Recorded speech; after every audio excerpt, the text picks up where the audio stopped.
নিজেদের শেষ ম্যাচে মোহাম্মদ রিজওয়ানরা হারলে আরও বেশি কষ্ট পেতেন পাকিস্তানের গণমাধ্যম কর্মীরা। তাই স্বাগতিক দেশ হয়েও কোনো ম্যাচ না জেতার আক্ষেপ লুকাতে পারলেন না।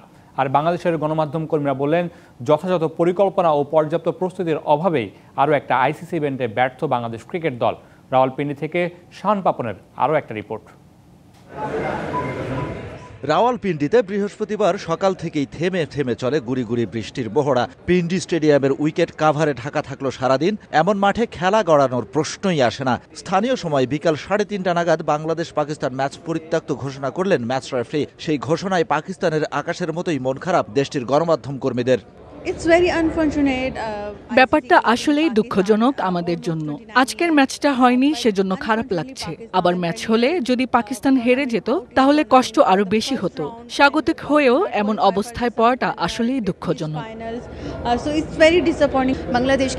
বাংলাদেশের একটি ম্যাচ এখানে দেখেছি, ওরা নিউজিল্যান্ডের সাথে বেশ ভালো খেলেছে। তবে পাকিস্তানি হিসেবে আমাদের দলের খেলা দেখে মন ভরেনি। টুর্নামেন্ট চলতেই থাকবে, কিন্তু স্বাগতিক হিসেবে পাকিস্তান দল থাকবে না, এটা অনেক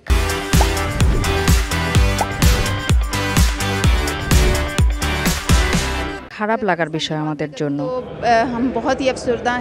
আইসিসি ইভেন্ট এলেই যদি তবের প্রশ্নের মুখে পড়ে টাইগারদের পারফরমেন্স প্রত্যাশা। এবারও তার ব্যতিক্রম ঘটল না। কোনো ম্যাচ না জিতেই টুর্নামেন্ট শেষ করল বাংলাদেশ। এর কারণ হিসেবে ক্রিকেট গণমাধ্যম কর্মীদের চোখে ধরা পড়েছে পরিকল্পনা ও প্রস্তুতির ঘাটতি। একটা টুর্নামেন্ট সামনে রেখে আসলে প্ল্যানিং এর একটা বড়সড় অভাব তো অবশ্যই আছে।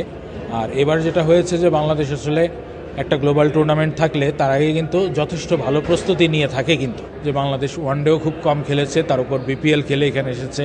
সব কিছু মিলিয়ে যে প্রতিযোগিতামূলক যে ব্যাপারটা, সেটা থেকে একটু দূরেই তারা ছিল। বাংলাদেশের সাংবাদিকরা যখন বাংলাদেশ টিমকে ফলো করে, তারাও কিন্তু দেশের মানুষের মতো বাংলাদেশের সাফল্য দেখতে চায়। আইসিসির বড় ইভেন্টে আমরা আবারও ব্যর্থ। এটা আমরা প্রমাণ করলাম যে আমরা আসলে এই জায়গাটাতে আমাদের আরও কাজ করার বাকি আছে। শেষ ম্যাচকে ঘিরে প্রত্যাশার চাপ ছিল দুই দলেরই। বেরসিক বৃষ্টির কবলে পড়ে ম্যাচই হয়ে গেল পণ্ড। তাই বাংলাদেশ পাকিস্তান ম্যাচ নিয়ে কোনো হিসাব নিকাশ করতে হলো না কোনো পক্ষকেই।